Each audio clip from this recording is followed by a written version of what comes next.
nasaktan. Sapagkat nung ako po talaga ang saksi niyan sa Camarines Norte, nung dinala yung mga nang-rape at pumatay na nag-video pa doon sa kanilang ginawang rape at ginawa nilang autopsy, hindi po talaga ako makapaniwala. Iyan lang ang gagawin nyo?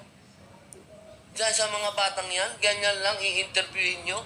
Ni anytime pwedeng tumakas dito dahil wala namang kulungan. Ito yan lang. Ayan lang po talaga ang sinasabi ng batas. At sinabihan pa ako, hanggang dyan lang po kayo. Hindi nyo po pwedeng tanungin, ha? Ako na po yun. Senador na po ako nun. Hindi ko pwedeng tanungin. Hindi ko pwedeng kausapin. Hindi ko pwedeng, wala ho talaga. Hindi daw pwede. Kasi underage sila. So yun lang po ang aking hinanakit. Ang hinanakit ko po, totoo lang, mahal na bato, ay, bakit naman dumating tayo sa puntong ito na kapag ang nakagawa ng karumal-dumal na krimen, tatratuhin pa ba natin itong bata? Ibig sabihin, hindi man tayo makaisip po ba ng paraan na tayo'y gumawa man lang ng youth detention center na maramdaman man lang nung bata na siya po ay nangulungan, hindi na kasama kaming matatanda. Kasi ako po mismo, naniwala noon na hindi dapat kasama ang matanda. Yun nga lang, nung iniwan namin, nagpaluan, may patay.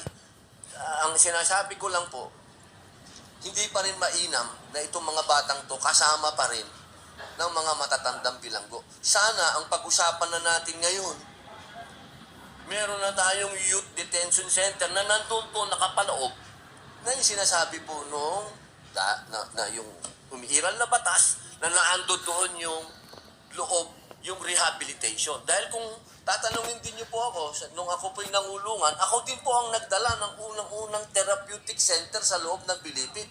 Ibang usapin naman po yan dahil sa drugs naman po yan.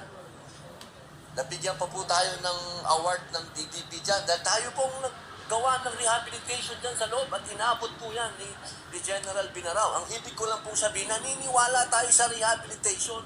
Pero bago tayo makarating sa rehabilitation, magbayad ka muna ng kasalanan mo. Hindi naman po pwedeng hindi ka magbayad ng kasalanan. Yun lamang po. Alam ko po, Mr. President, ang gusto po ninyong bigyan ng diin ay makilala sana ng bata sapagkat nakagawa nga siya noon at meron nga siyang discernment kung gawin niya yun. Ay sa sarili niya, mapanagutan niya yun. Opo. Baka sakaling kahit na sa murang edad niya, Mr. President, Your Honor, ay makapagsimula siyang maalala niya na ganun pala. Ganito pala ang magiging epekto para sa akin kung uulitin ko pa ang bagay na ito. Kasi ang nangyayari po sa ilalim ng batas, Mr. President, kagaya, mandatory po, dadalhin siya sa bahay pag-asa. At pagkatapos ng isang taon po, mandatory rin gagawa po ng ulat yung social worker at doon ay pagtitibayin niya na maaaring okay na po ito, ayos na po ito, pwede na siyang ma-reintegrate sa ating lipunan. Doon lang po ba tayo nakabatay doon sa report niya? Gaano po katotoo yung report niya? Kaya po tinatanong ko kanina, Mr. President, kompleto po ba yung process? Nung siya'y makarating doon sa unang araw hanggang sa isang daang o ika 1 year niya doon ay talagang lutong-luto siya na lahat ng kanyang pinagdaanan ay contributory sa pagiging isang mabuting tao na niya. Makapagsimula siya, makabalik sa mainstream ng ating lipunan. Hindi ba po yun ang inyong tinutukoy, Opo Mr. President? Opo yun po yung alam niyo po kasi dapat bata pa lang alam na niya yung accountability. Kung ano yung ginawa niya, dapat alam niya na. Hindi dapat alam niyo, ito po sinasabi ko, hindi po sa ibang kaso ha. Sa ibang kaso naman po, doon po sa batas kasi pagka 6 years below, parang probation din naman po yun. Wala naman po akong kontra doon. Doon lang sa heinous crimes. Ulitin ko po. Doon lang talaga. Yung karumal-dumal. Isipin nyo, kwentuhan lang ang puhunan mo pala. Pag ako'y pumatay ng tao, ng rape, na bata, ang mangyayari sa'yo, ang puhunan mo lang pagdating mo sa bahay pag-asa, kwentuhan lang. Wala kang gagawin, kundi makikipagkwentuhan ka lang doon sa lahat ng mga ibibigay sa'yo ng gobyerno, sa mga programa doon, pero hindi ka nagbabayad ng kasalanan mo.